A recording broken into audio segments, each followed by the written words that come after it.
Hello friends, आज हम लोग देखेंगे फार्माकोथेरापेटिक्स में हेपेटाइटिस टॉपिक को कवर करेंगे। तो पहले तो हेपेटाइटिस के बारे में थोड़ा सा जान लेते हैं कि होता क्या है, ये कहाँ पे इन्फेक्शन होता है इसका। तो जो हेपेटाइटिस है वो आपके लीवर में इन्फेक्ट करता है, लीवर को इन्फेक्ट करता है। और ये कई तरह का होता है, जैसे वायरल हो गया, बैक्टीरियल हो गया। तो फिर अभी स्टार्ट करते हैं, हम इसके बारे में पढ़ते हैं डिटेल से कि हाँ ये कितने टाइप के होते हैं, उसका डिटेल देखेंगे। देन उसके बाद इथियोपैथोजेनेसिस देखेंगे एंड उसमें फिर सिम्टम्स देखेंगे, इसके सिम्टम्स देखेंगे। देन उसके बाद हम देखेंगे उसके ट्रीटमेंट क्या होते हैं, फार्माकोलॉजिकल ट्रीटमेंट क्या है, नॉन फार्माकोलॉजिकल ट्रीटमेंट क्या है। तो स्टार्ट करते हैं। The main function of the liver is food nutrient processing, blood filtration and fighting infection. जो आपका लीवर होता है उनका मेन फंक्शन होता है ब्लड को फिल्ट्रेशन करना, इन्फेक्शन से लड़ना, फाइट करना और फूड न्यूट्रिएंट्स को प्रोवाइड करना, मतलब उसको डाइजेस्ट करना जिससे फिर न्यूट्रिएंट्स बॉडी में मिले। Then consumption of toxin, heavy alcohol, some medicine and certain medical conditions cause the inflamed damaged liver followed by dysfunction of the liver। तो जो कंजप्शन ऑफ टॉक्सिन मतलब ज़्यादा टॉक्सिन चीज़ें लेने से, या फिर हैवी अल्कोहल ज़्यादा अल्कोहल पीने से, या कुछ मेडिसिन की वजह से, या फिर कोई मेडिकल कंडीशन ऐसी हुई जिनकी वजह से आपका लीवर इन्फ्लेम्ड हो जाता है, डैमेज हो जाता है और वो ठीक से लीवर आपका ठीक से काम नहीं कर पाता है। तो this deteriorated condition of the liver is called hepatitis. तो ये जो कंडीशन होती है इसको हम हेपेटाइटिस कहते हैं। इस कंडीशन को हेपेटाइटिस के नाम से जानते हैं। Hepatitis is a broad term that means inflammation of liver.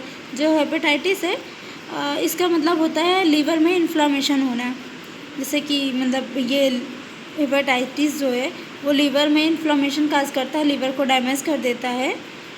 और ये कई वजह से होता है, ऐसा नहीं है कि हाँ मतलब जैसे यहाँ पे आप देख भी, कंजप्शन ऑफ टॉक्सिन हो गया, हैवी अल्कोहल हो गया, सब मेडिसिन है, सर्टेन मेडिकल कंडीशन हो गया जिसकी वजह से ये प्रॉब्लम काज हो जाती है।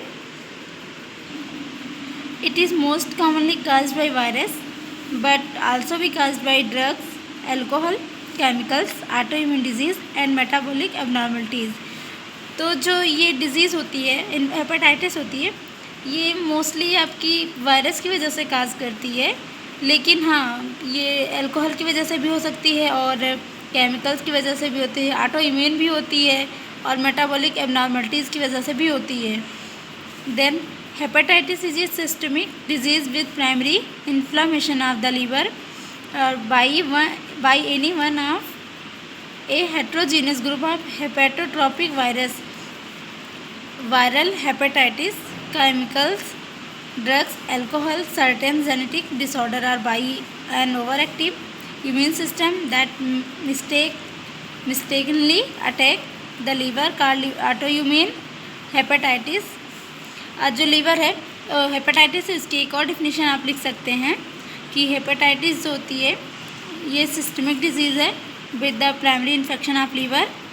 देन और ये जो होती है ये सेम ही डिफिनेशन है, बस थोड़ा सा चेंज है कि आप लिखना चाहें तो आप वो डिफिनेशन पहले भी लिख सकते हैं जो आपने पहले पढ़ी, या फिर आप ये लिखना चाहें तो आप ये भी लिख सकते हैं कि हाँ हेपेटाइटिस होती है वो ऑटो इम्यून है और ओवर एक्टिव इम्यून सिस्टम हो जाता है, या फिर केमिकल्स की वजह से होता है, या ड्रग्स अल्कोहल की वजह से होता है, वायरसेस की वजह से होता है।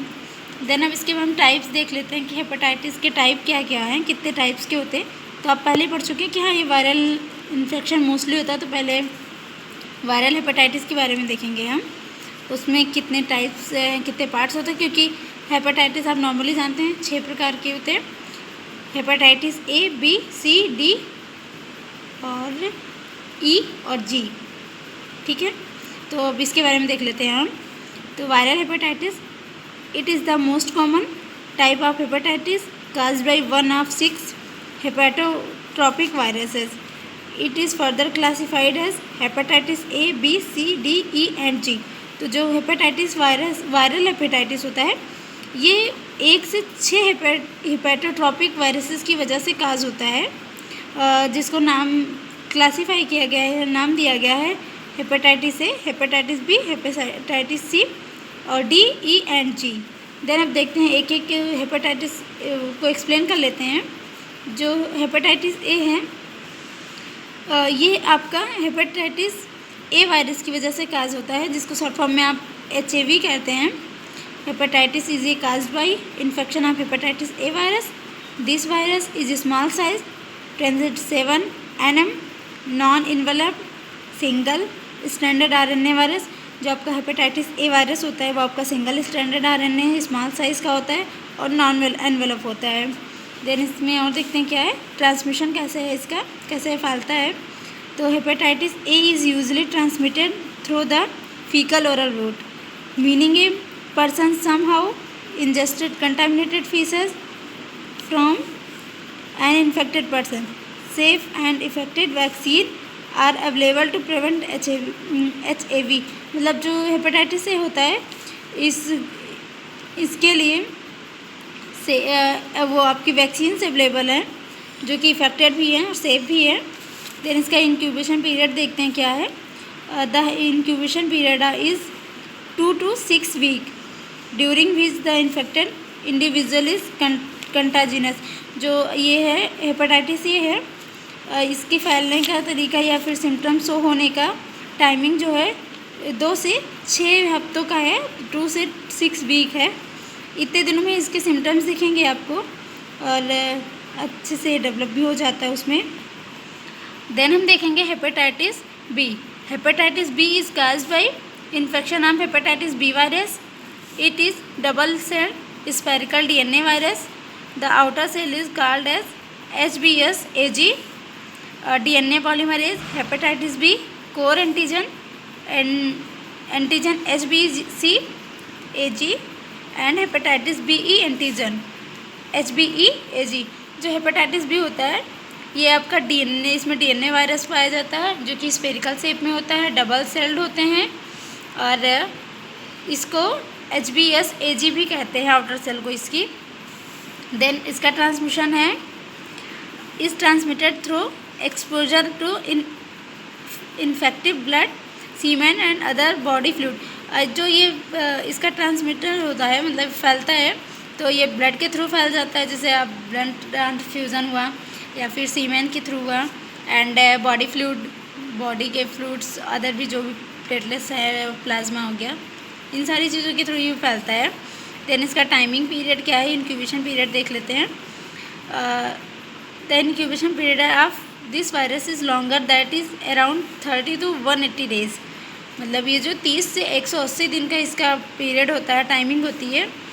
जो हेपेटाइटिस फिर सी के बारे में देखते हैं। Hepatitis C is caused by hepatitis C virus. It is single standard envelope RNA virus with diameter of 30 to 60 nm। इसमें आपका जो भी वायरस आप जो भी पढ़ेंगे जितने भी टाइप हेपेटाइटिस पढ़ेंगे उसमें एक चीज़ कॉमन है कि आपका जो भी जैसे हेपेटाइटिस ए है तो वहाँ पे ए वायरस रहेगा, बी है तो बी वायरस है।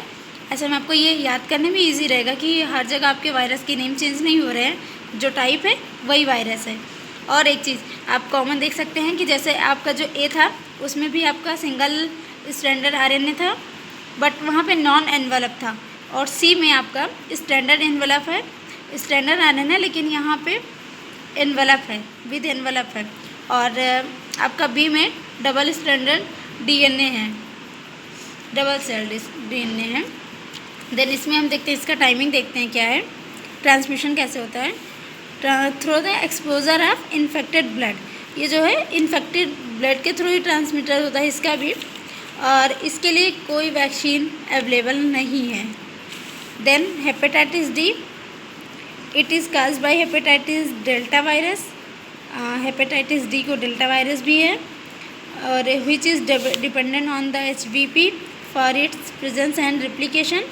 HBV is small single standard RNA virus coated with HBsAg। जो आपका D virus hepatitis D virus होता है ये आपके HB के प्रेजेंट पे होता है, मतलब हेपेटाइटिस बी वायरस के प्रेजेंस पे डिपेंड करता है और फिर उसके प्रेजेंस और रेप्लिकेशन पे ही डिपेंड होता है। अगर आपको बी है, हेपेटाइटिस बी है, तो आपको डी होने का चांसेस है, वरना डी के लिए मतलब और ये डेल्टा वायरस से भी काज होता है, उतना डेवलप लेकिन नहीं कर पाएगा जितना कि ये बी के प्रेजेंस में ज़्यादा डेवलप करेगा। प्रेजेंट होता है लेकिन डेवलपमेंट इसका नहीं होता है, लेकिन अगर बी प्रेजेंट है तो इसका डेवलपमेंट अच्छे से हो जाता है। Then transmission infection occur only in those who are infected with HB, मतलब ये जो इसका इन्फेक्शन होता है ये केवल उन्हीं पेशेंट पे इफ़ेक्टिव होगा, ये उन्हीं पे अटैक करेगा जिनको हेपेटाइटिस बी पहले से हुआ है। और इसके लिए भी कोई स्पेसिफिक वैक्सीन नहीं है। इसमें हम जो हेपेटाइटिस बी के लिए वैक्सीन प्रोवाइड करवाते हैं वही हम इस इन्फेक्शन से बचने के लिए भी वही वैक्सीन देंगे यहाँ पे भी। अभी देखते हैं hepatitis C. It is cause by hepatitis E virus which is single standard non envelope, जो कि सिंगल स्टैंडर्ड नॉन एनवेलप होता है। और transmission it is mostly transmitted through consumption of contaminated water and food. इसका जो transmission है वो आपका कंटामिनेटेड फूड एंड वाटर है। देन इंक्यूबेशन पीरियड क्या है इसका, 3 to 8 वीक्स है incubation period. Then hepatitis G virus is caused by G virus, single standard RNA virus होता है। Transmission is blood transfusion and can lead to acute as well as chronic form a hepatitis. तो जो इसका transmission है वो blood के transfusion से ही lead करता है और ये एक्यूट भी हो सकता है और क्रोनिक भी हो सकता है आपका हेपेटाइटिस जी वायरस। आपने अभी तक की देखा तो आपने सिर्फ इतना देखा होगा कि सिर्फ एक वायरस है जो हेपेटाइटिस बी है, उसमें सिर्फ डीएनए वायरस पाया जाता है, बाकी सब में आपका आरएनए वायरस ही पाया जा रहा है। तो ऐसा थोड़ा सा कुछ चीज़ें देखेंगे जिससे आपको डिफरेंस जो दिख रहा है उसके थ्रू याद करने की कोशिश करें तो जल्दी और ईजिली याद हो जाएगा आपको। अभी तक हम लोग जो देख रहे थे वो वायरल हेपेटाइटिस देख रहे थे, उसके टाइप्स देख रहे थे। अभी सेकंड देखते हैं ऑटो इम्यून हेपेटाइटिस क्या होते हैं। Auto immune hepatitis occurs when your body's infection fighting system attacks your liver cells, this cause swelling inflammation and liver damage. It is long term और क्रोनिक इन्फ्लेमेटरी लीवर डिजीज़। जो hepatitis एक auto immune hepatitis होता है, इसमें खुद की body जो है इन्फेक्शन काज करती है, खुद की अटैक करती है खुद की लीवर सेल पे, और ये इसमें लीवर डैमेज हो जाता है या इन्फ्लामेशन के साथ स्वेलिंग होती है और ये क्रोनिक हो सकता है, क्रोनिक होता है, मतलब एक्यूट नहीं है, ये लॉन्ग टर्म का है, ये क्रोनिक इन्फ्लामेटरी डिजीज़ है। एंड देन थर्ड वन है neonatal hepatitis. Neonatal hepatitis is inflammation of the liver that occurs only in early infancy usually between 1 और 2 मंथ आफ्टर बर्थ। आपका जो ये नियोनेटल होता है ये बच्चों में होता है, जो कि बच्चे जो 1 से या 2 महीने के अंदर ये बच्चे होते हैं, बर्थ देख जो उनका जन्म होता है, जब बर्थ होती है उसके 1 से 2 महीने के बीच बाद होता है ये, और इसमें लीवर इन्फ्लेमेशन हो जाता है। This include cytomegalovirus, rubella measles and hepatitis A, B और सी वायरस। तो इसमें ये सारी चीज़ें भी इंक्लूड होती हैं इनकी वजह से। फोर्थ है drug induce hepatitis. Virus drugs can produce hepatitis similar to viral infection of drug which can cause hepatitis are PCM, alcohol, halothane and furosemide. जो कुछ ड्रग्स होती है जिनकी वजह से आपको हेपेटाइटिस होता है, लिवर इन्फेक्शन होता है, जिसमें आपका PCM आ जा रहा है, मतलब पैरासीटामॉल है, अल्कोहल होता है, हैलोथेन होता है, फ्यूरिसेमाइड होता है। इन सब का ज़्यादा सेवन करने से या ज़्यादा इनको लेने से हेपेटाइटिस होता है, लिवर इन्फ्लेमेशन काज हो जाता है। देन हम पैथोफिजियोलॉजी देखते हैं, तो exposure to hepatitis virus, then infection and inflammation of the liver, hepatocyte damage and necrosis of the part of the liver, alteration of liver function, persistence of the condition, worsening, then मतलब hepatitis cause हो चुका है आपको।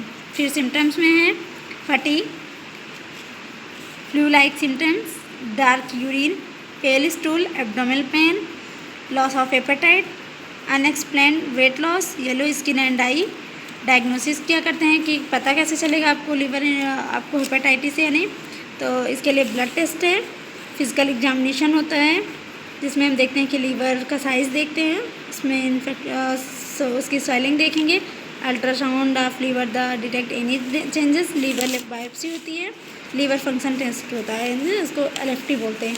Non pharmacological treatment में है provide sharing food, refraining from alcohol, taking more bed rest, मतलब आपको alcohol का सेवन नहीं करना है ज़्यादा, और फूड शेयरिंग को अवॉइड करना है, कंटामिनेटेड वाटर नहीं कंजप्शन करना है, सारी चीज़ें देखनी है। देन उसके बाद देखना है फार्माकोलॉजिकल ट्रीटमेंट में there is not any such medication for HIV। फिर एंटीवायरल मेडिकेशन में देते हैं इंटेगावीर, टीनोफिर, लेमियोडिन और रिमाविरिन, तो ये सारी मेडिकेशंस देते हैं। और आप नॉन फार्माकोलॉजिकल ट्रीटमेंट में आप देख ही चुके हैं कि आपको ऐसे बिना किसी टेस्ट या किसी के आपको ब्लड ट्रांसफ्यूजन नहीं करना है, फूड शेयरिंग को अवॉइड करना है, और ज़्यादा से ज़्यादा बेड रेस्ट लेना है, अल्कोहल के कंजप्शन को कम करना है। देन ये टॉपिक कवर हो गया। अभी नेक्स्ट टॉपिक में अगला टॉपिक देखेंगे। Thank you for watching my video. I hope this video is useful, helpful for you. Thank you so much.